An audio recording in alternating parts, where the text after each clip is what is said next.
खुश नसीबी इहा आहे उहो इंसान उन आदम जी औलाद जंहिंखे अल्लाह तबारक व तआला पंहिंजो ख़लीफ़ो बनायो। अल्लाह तबारक व तआला हिन पूरी कायनात खे वजूद में आंदो ऐं वरी हिन कायनात में जेकी बि शयूं ठहनि थियूं पयूं उन सभिनी शयुनि खे ठाहिण वारो अल्लाह जो ख़लीफ़ो इंसान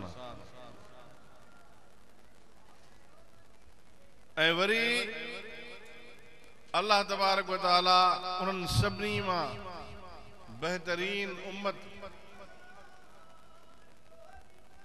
आका जी उम्मत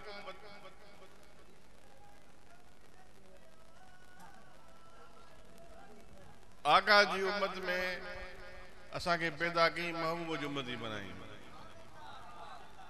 जंहिंजे उम्मती बणजण जे लाइ आदम अलैहिस्सलाम खां वठी करे ईसा अलैहिस्सलाम ताईं सभिनी अंबियान जी जुस्तजू हुई त असां मदीने वारे साईं जा उम्मती बणूं। छो जो अल्लाह तबारक व तआला महबूब जे अचण जे लाइ उनखे पंहिंजे नबियनि खां अल्लाह ताईं वाइदो वरितो हो त जेकॾहिं मां पंहिंजे आख़िरी नबीअ खे तव्हांजे दौर में मबूस फरमायां त तव्हांजे मथां लाज़िम आहे त ख़ातिमुन नबीन जी पैरवी कयो।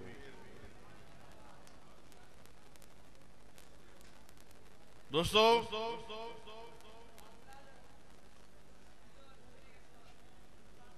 अॼोके हिन पुरफ़तन दौर में अॼोके हिन फसाद वारे दौर में अॼोके हिन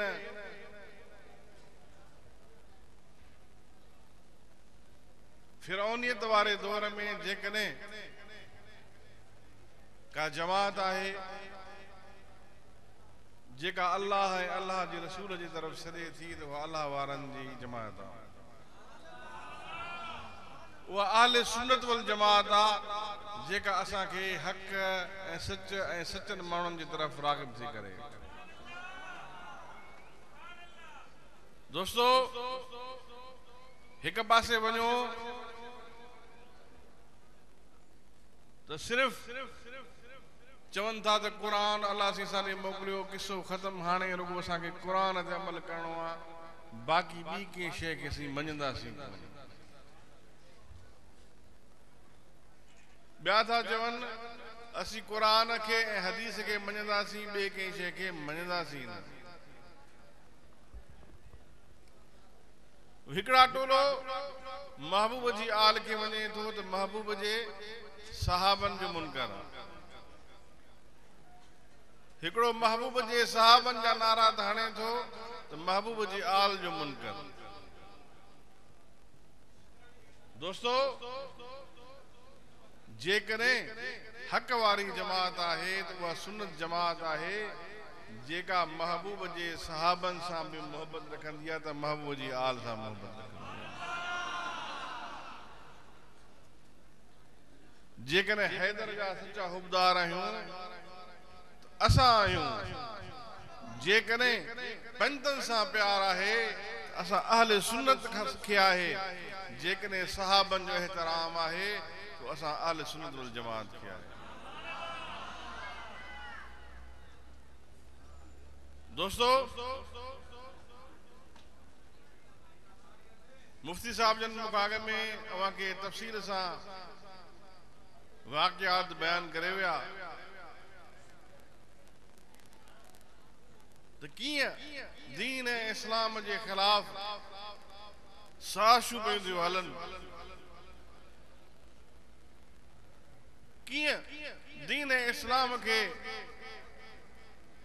दुनिया तां ख़त्म करण जी साज़िश पई थी हले। पर अल्लाह तबारक व तआला महबूब सां वाइदो कयो आहे त महबूब वलफ़ाना लक ज़िक्र, महबूब सां तुंहिंजे ज़िक्र खे बुलंद कयो आहे। ऐं इहो महबूब जो ज़िक्र जेको बुलंद आहे न, इहो कंहिं हिकु मुल्क जो को हुक्मरान के हिकु मुल्क जा माण्हू चंद माण्हू महबूब जे ज़िक्र खे बंदि नथा कराए सघनि। बल्कि महबूब जे ज़िक्र जे महबूब जे ख़िलाफ़ जेकॾहिं को साज़िश कंदो मदीने वारे साईं जे ख़िलाफ़ त उन जा किरोड़े अरबे आशिक उथी करे महबूब जे पैगाम खे अञा वधीक फैलाईंदा। ये साज़िशी ये दुनिया वारा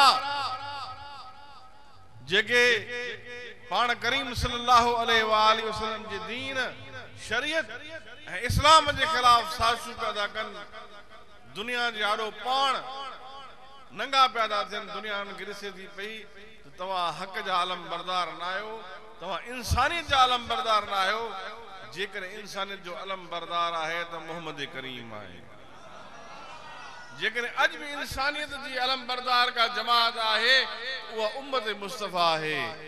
तव्हां कूड़ो ढंग था रचायो, तव्हां में का इंसानियत कोन्हे का, तव्हां वटि कंहिंजो को क़दुरु कोन्हे को। दोस्तो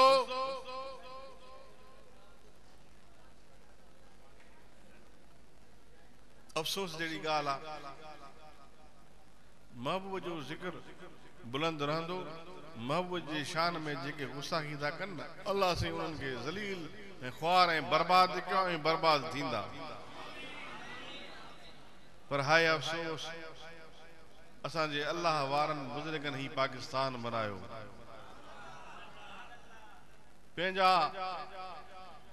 मुरीद उन्हनि ॾिना, उन्हनि जूं क़ुर्बानियूं ॾिनूं, उन्हनि जी जाननि जूं क़ुर्बानियूं ॾिनूं, पंहिंजियूं क़ुर्बानियूं ॾिनूं, पंहिंजा खज़ाना खोले छॾियूं, हर तरह जी मदद कयूं मुसलमाननि जी, ताकि ही वतन बने जेको मुस्तफ़ा करीम जे सुन्नत ऐं शरीयत जे मथां अमल कयूं। असां उन में असीं जंहिंमें या रसूलुल्लाह जा नारा बुलंद कयूं, असांखे केरु चवण वारो न हुजे। अॼु असांजा हुक्मरान ऐं सियासतदान महबूब जे शान में जेका तौहीन थी आहे उन जे मथां बि सियासत था कनि।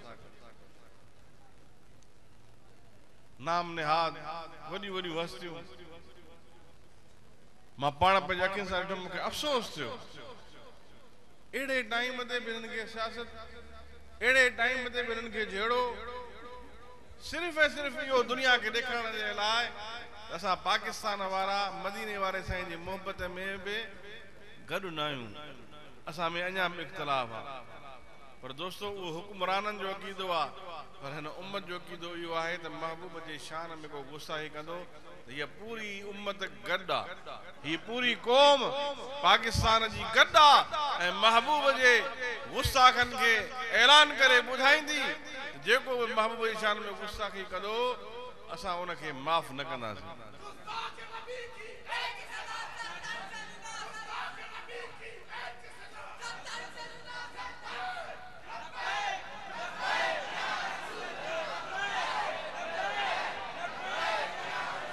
दोस्तो इहो ई जज़्बो हुजणु खपे, इहा शइ हुजणु खपे।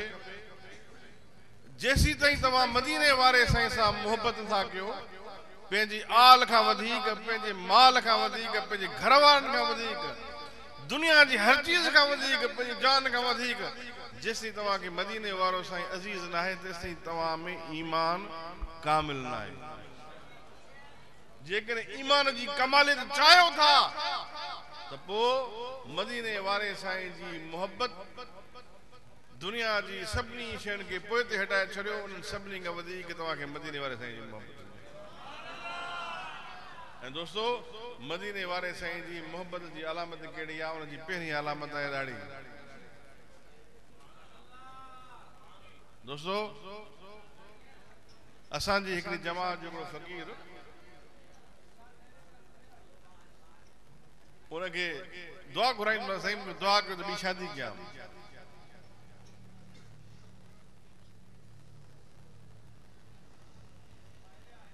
पंजवंजाह साल शायद मुंहिंजी उमिरि थी आहे मथे, या को 60 जे क़रीब सरकारी मुलाज़िम में रिटायर थियण वारो।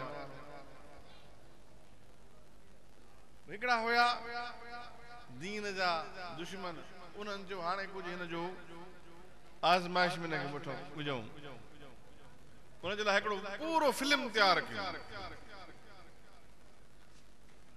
आया असांजी जमात जो पर के खलीफे सां मुंसलिक आहे, यानी कि गफ़ारी जमात जो ही हिस्सो आहे। दोस्तों उन फ़कीर जी मां तव्हांखे ॻाल्हि थो ॿुधायां, हिकिड़ी डॉक्टरेणी तयारु कयो हुनजे लाइ। हुन डॉक्टरेणी हुनखे चयो त बाबा ही बंगलो बि तोखे ॾींदसि, लिखी ॾियां, ही कार बि मुंहिंजी तुंहिंजी, हेतिरा पैसा जेके ॾोकड़ बैंक में पिया आहिनि सभु तुंहिंजा, शादी करण लाइ बि तयारु आहियां, हिकिड़ो शर्त चो। ये ॾाढी गुण आहे, दस्तावेज़ पिया सभु कुझु लिखी थी ॾियां। हुन फ़क़ीर चयो मां तो जे हिननि सभिनी शयुनि जे मथां लानत थो कयां, मूंखे मदीने वारे साईं जो सुञाण प्यारो, मूंखे पंहिंजे नफ़्सानी ख़्वाहिश खे पूरी करण जे लाइ, पंहिंजी ज़ाती ज़रूरत पूरी करण जे लाइ मदीने वारे साईं जी सुनत ॾियणी पई, मूंखे क़बूल कोन्हे। जंहिं अल्लाह वारनि जी सुबत इख्तियार करे मां ही ॾाढ़ी रखी आहे, हाणे हिन ॾाढ़ी खे मां एॾी प्यारी आहे जो जेको आहे दुनिया जूं हज़ारे नेमतूं मिलनि पर ही ॾाढ़ी मां नथो टुकड़े सघां। दोस्तो इहा आहे सची मोहबत मदीने वारे साईं। अॼु असांखे को माण्हू चवे थो त यार ठहे नथो, उन माण्हू जे चवण ते पंहिंजो हुलियो बिगाड़े छॾियो, पंहिंजो रूप मटाए छॾियो, रूप उहो कयूं जेको मदीने वारे साईं खे वणे न। बिड़ाई साहब फरमायो आहे पुनल त ईंदुमि पाण पर कुझु आऊं त अॻु भरी थियां, मथां चए बरोज कमीणी मां की न थियो। दोस्तो मां अर्ज़ु कयुमि मदीने वारो साईं त क़यामत जहिड़ी असांजे मथां महिरबानी कंदो, पर कुझु आऊं त अॻु भरी थियां, असां त कुझु कयूं न, खोखला नारा न, अमली कमु कयूं, मदीने वारे साईं जे मथां दुरूद पढ़ूं, गॾिजी करे जेकॾहिं अहिड़ा अमल थियनि था पर असां बि लखनि जी तादाद में चौकनि ते वेही करे मदीने वारे साईं जे मथां दुरूद पढ़ूं। दुनिया खे ख़बर पइजी वञे त हे मदीने वारे जा उम्मती गॾु थिया आहिनि, फ़िलहाल दुरूद था पढ़नि। दोस्तो मदीने वारे साईं जी सुन्नत जो शान इहो आहे, हिकिड़ी जंग में मुस्लमाननि खे शिकस्त पई थिए, हुनखे यादि आयो असां ॾंदड़ ॾियणु छॾियो आहे, हुनखे काठी हथ आई, यादि जॾहिं ॻाल्हि छो था जंग हारायूं, सुन्नत तरक़ कई आहे, सुन्नत जे बहाली जे लाइ ॾंदड़ आयो, जेका काठी आई सुकल आई आली आई, ॾंदनि खणणु शुरू कयूं। पोइ जीअं अॼुकल्ह इंटेलिजेंस एजेंसियूं न पुराणे दौर में बि ईअं जासूस वेंदा हुआ मुख़्तलिफ़ फ़ौजुनि में, वञी जॾहिं ॾिठूं त छा था कनि, बाबा पंहिंजा रद जेका था कनि, हाणे तव्हांखे वात सां खाईंदा, चेक हणंदा, तव्हांजी बूटियूं पटे खाईंदा, हथियार थोरा अथनि पर तव्हांखे खाईंदा। अहिड़ी त हैबत धारी थी काफ़रनि जे मथां भॼी आहे ऐं मुस्लमाननि जंग फतेह कई। दोस्तो बिना विण जे जंग फतेह कयो, मदीने वारे साईं सुन्नत खे ज़िंदा रुगो कयो। अॼु ही जेके दुनिया में आवाज़ूं उथनि थी पियूं दीन जे ख़िलाफ़, असांजी ईमान जी कमज़ोरी आहे। असां मोहब्बत रसूल में जॾहिं कमज़ोरी था ॾेखारियूं तॾहिं इहे माण्हू उथी करे नारा था हणनि त असीं दीन जे ख़िलाफ़ आहियूं, असां इस्लाम खे हीअं सम्झूं था हीअं सम्झूं था, पर जेकॾहिं असीं साबित कदम रहंदासीं त इहे सभु ताक़तूं मलिया मेट थी वेंदियूं ऐं इस्लाम क़यामत जे ॾींहं ताईं जारी ऐं सारी रहंदो। उनखे हक़ीक़त आहे, इहा त हक़ीक़त आहे, हिन में का ॿी ॻाल्हि आहे ई कोन। दोस्तो जी अर्ज़ु कयुमि पुनल त ईंदुमि पाण, अलाह सी क़ुरान पाक में इरशाद फरमायो पोइ जल्दी अदा कंदो वला सोफ़ युतीक, पोइ महबूब जल्दी तोखे रब अदा कंदो, तूं राज़ी थींदे। दोस्तो महबूब राज़ी हिन में थींदो जो हिन सॼी उम्मत खे मालिक करीम बख़्शे, पर असां में इहा त अहलियत हुजे न, असीं मरण खां बाद जॾहिं क़बर में मदीने वारो साईं अचे उनखे सुञाणो त हीउ मदीने जो साईं आहे। उहा सुञाण असांखे कीअं पैदा थींदी? उहा सुञाण तॾहिं पैदा थींदी जॾहिं असां 5 वक़्त नमाज़ पढ़ंदासीं, जॾहिं असीं रमज़ान जा रोज़ा रखंदासीं, जॾहिं असीं शरीयत ते अमल कंदासीं, जॾहिं असीं मुस्तफ़ा करीम जी सुन्नत ते अमल कंदासीं, जॾहिं असीं दीन सां प्यार कंदासीं, जॾहिं असीं मुस्तफ़ा करीम सल्लल्लाहु अलैहि वसल्लम जे दीन खे सम्झंदासीं हो जॾहिं दीन जी शरीयत जी सुन्नत मुस्तफ़ा जी मोहब्बत प्यार दिल में पैदा थींदी त मदीने वारे साईं जी सुञाणप पैदा थींदी। दोस्तों अॻिते रस्तो आसान आहे, अॻिते हर शइ आसान आहे, सिर्फ़ इहा ॻाल्हि आहे जंहिं मदीने वारे साईं खे सुञाणे वरितो त पोइ क़बर में बि हुनजो बेड़ो पार आहे त महशर में बि बेड़ो पार आहे। ऐं उहा सुञाण हासिल थींदी अलाह वारनि जी सोबत सां। या अय्युहल्लज़ीना आमनु तक़ुल्लाह व कूनू मा सादिकीन, ए अल्लाह जा बानो डिॼो अल्लाह खां ऐं गॾु रहो मुंहिंजनि सचनि बाननि सां। उहे सादिकीन बाना कहिड़ा आहिनि? जिन सॼी उमिरि वेही करे असांखे अल्लाह जी मार्फत जो सबक़ ॾिनो।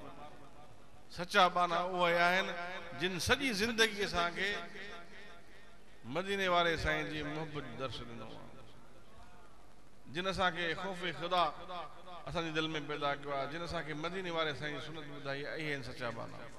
उन्हनि जी सोबत इख़्तियार कंदव त तव्हां में मदीने वारे साईं जी मोहब्बत पैदा थींदी। जॾहिं उहा मदीने वारे साईं जी मोहब्बत पैदा थींदी न, पोइ अल्लाह साईं जेको फरमायो आहे क़ुर में, उहो क़यामत जो ॾींहुं थींदो बिटाई साहब जे बैत वांगुरु पुनल त ईंदुमि पाण, मदीने वारो साईं त महिरबानी कंदो, शफ़ाअत कंदो। पर कुझु आऊं दग भरी थियां, मां बि दग भरियो थियां न। असां दग भरा थियूं, नमाज़ हिकिड़ी त पढ़ूं त सही न, फ़र्ज़ त पढ़ूं, सुन्नत न था पढ़ूं, फ़र्ज़ त पढ़ूं कम अज़ कम। सफ़ा झट का शइ यादि न हुजे, असां रुॻो हुजूं, नमाज़ ठहियो, रोज़ो ठहियो, दीन जो कमु त ठहियो, असां रुॻो हुजूं लीडरनि जे कढ जेके पाण बंदे खूह में तव्हांखे बंदे खूह में चढ़ाईंदा। दोस्तो इन दुनियादारनि जी सोबत छॾियो, इन्हनि अहिड़नि माण्हुनि जी सोबत छॾियो जेके तव्हांखे सवाइ फ़साद खां कुझु था ॾेई सघनि। ही तव्हांजो इलाइक़ो, ही तव्हांजो ज़िलो क़बाइली फ़सादात, क़बाइली मामला, तव्हां सॼी पंहिंजी ज़िंदगी जहिड़नि में गुज़ारियो था। तव्हां हिक ॿिए खे मारियो था, हिक ॿिए जा क़तल था कनि माण्हू। छा हासिल थो थिए? कहिड़ी तव्हांखे ख़ुशी हासिल थी थिए? जीअं हिकिड़े इंसान खे क़तल कयो, उन पूरी इंसानियत खे क़तल कयो। जीअं हिकिड़े इंसान जी ज़िंदगी बचाई, यादि रखो उन पूरे इंसानियत खे बचायो। दोस्तो ये पड़ा फसाद छॾे ॾियो, काथे बने ते था विड़ो, काथे हिकिड़े इंच भित ते था विड़ो, काथे कंहिं थोरी ॻाल्हि ते था विड़ो, कॾहिं ॻोठ जे कंहिं रस्ते सां तूं बि मोटरसाइकिल ते, ॿियो मोटरसाइकिल ते, अवल मां टपा उन ते था विड़ी पवो। कॾहिं को तव्हांखे क्रॉस करे थो वञे, तव्हांजे मथां मिटी मथां किरी पई आहे, उन ते था विड़ी पवो। तव्हां मदीने वारे साईं जा उम्मती आहियो। मदीने वारे साईं असांखे दरगुज़र सेखारियो आहे, मदीने वारे साईं असांखे माफ़ करणु सेखारियो आहे, मदीने वारे साईं असांखे सब्र ऐं तहमुल जो नमूनो पाण बणिजी करे ॾेखारे थो त हीअं सब्र ऐं तहमुल कयो। दोस्तो असां कहिड़ी तरफ़ था वञूं? मां तव्हांजे इलाइक़े जे माण्हुनि सां मुखातिब थो थियां। हिन जेके दोस्त जिन जलसो करायो आहे, हिन जी क़ौम जी तरफ़ मां मुखातिब थो थियां, जिन जा ज़रूर उन्हनि जा मिट माइट आया हूंदो। गौर ऐं फ़िक्र कयो, पंहिंजनि माइटनि खे, पंहिंजनि उन्हनि खे ॿुधायो अल्लाह इन ॻाल्हि में राज़ी कोन थींदो। अल्लाह खे राज़ी नथा कयो तव्हां। जंहिं इंसान खे अल्लाह से पैदा थो करे, सुहिणो ख़ूबसूरत थो बनाए, सुहिणी इकामत थो ॾे, तव्हां हुनजी इकामत सुहिणी ॿीअ खे बिगाड़ियो, तव्हां हुनखे नुक़सान था पहुचायो, अल्लाह जी तख़लीक़ खे तव्हां नुक़सान था पहुचायो, उनखे ईज़ा था पहुचायो। मूंखे तूं ॿुधाए, मां तुंहिंजी ठहियल कंहिं भित खे ड्रायां, मां तुंहिंजे दुकान खे ड्रायां, भली वधियल हुजे रोड ते, जेकॾहिं को डीसी जी ड्राए वेंदो एंक्रोचमेंट में, तॾहिं बि तव्हांखे तकलीफ़ थींदी। नाजाइज़ शइ, वधियल शइ ड्राईंदो, तॾहिं बि तव्हांखे तकलीफ़ थींदी। पर अल्लाह साईं जेकॾहिं हिकिड़े इंसान खे बनायो आहे, तव्हां जे कंहिं शइ खे को नुक़सान पहुचाए, तव्हांखे तकलीफ़ थिए थी पई। अल्लाह साईं जो बनायल इंसान खे तव्हां तकलीफ़ था पहुचायो, अल्लाह साईं खे हुनजी तकलीफ़ न थींदी। गौर ऐं फ़िक्र कयो, मौला तव्हां पंहिंजो रब नाराज़ पिया था कयो, मदीने वारे साईं खे नाराज़ पिया था कयो। छड़ियो ॾियो झेड़ा, छड़ियो ॾियो फसाद, अचो दीन जे मथो अमल कयो, शरीयत ते अमल कयो, मुस्तफा करीम सल्लल्लाहु अलैहि वसल्लम जी सुन्नत ते अमल कयो। जॾहिं तव्हां मदीने वारे साईं जी सुन्नत ते अमल कंदो न त तव्हां मां झेड़ा फसाद पाण ख़त्म थी वेंदा, तव्हां जे अंदरि अमन वारी ज़िंदगी अची वेंदी, तव्हां जे अंदरि सुकून वारी ज़िंदगी अची वेंदी। तव्हां मुंहिंजी ॻाल्हि ते अमल त करे ॾिसो, तव्हां कुछ टेस्ट करे ॾिसो न ॻाल्हि खे। नमाज पढ़ो 5 वक़्त, अल्लाह जो ज़िक्र कयो हर वक़्तु, अल्लाह अल्लाह कयो, हर बुरो फज़ूल काथे वेहण खां, फज़ूल ॻाल्हियुनि करण खां अल्लाह जो ज़िक्र कयो। पोइ तव्हां ॾिसो त अल्लाह से कीअं तव्हांखे रंग थो लाहे, कीअं तव्हांजा बेड़ा पार था थियनि, कीअं तव्हांखे सुकून जी ज़िंदगी हासिल थी थिए। दोस्तो दुआ है अल्लाह तबारक व तआला मुंहिंजो चवण ऐं तव्हांजो ॿुधण पंहिंजे बारगाह मंज़ूर मक़बूल फरमाए। अल्लाह साईं हिन दोस्तनि जेका ही कावश कई आहे फ़क़ीरनि, उन्हनि जी कावश खे बि अल्लाह साईं मक़बूल फरमाईंदो। उन्हनि सिर्फ़ ऐं सिर्फ़ ॿी कंहिं ॻाल्हि जे लाइ जलसो मुनक़िद न कयो आहे, सिर्फ़ ऐं सिर्फ़ मदीने वारे साईं जे मोहबत में महबूब जो मीलाद मल्हायो। असांखे हिते घुरायो अथऊं, असां हिते आया आहियूं, पीर साहिब जन आया आहिनि। सबबु छा आहे? सबबु इहो आहे तव्हांखे महबूब जो मीलाद ॿुधाइणो। उहो महबूब जो आयो रोशनी थी वई दुनिया में, कुफर जी ज़ुल्मत हुई, ऊंदाही हुई, महबूब आयो इल्म जी रोशनाई सां दुनिया खे मुनवर करे छॾियो। दोस्तो उन नूर मां जेकॾहिं फ़ाइदो उठाइणो अथव, अल्लाह वारनि सां ताल्लुक़ रखो, उन्हनि जी निस्बत इख्तियार कयो, इंशाअल्लाह दुनिया में भली आख़िरत भली। वाखिर दावाना अनिल हम्दुलिल्लाहि रब्बिल आलमीन।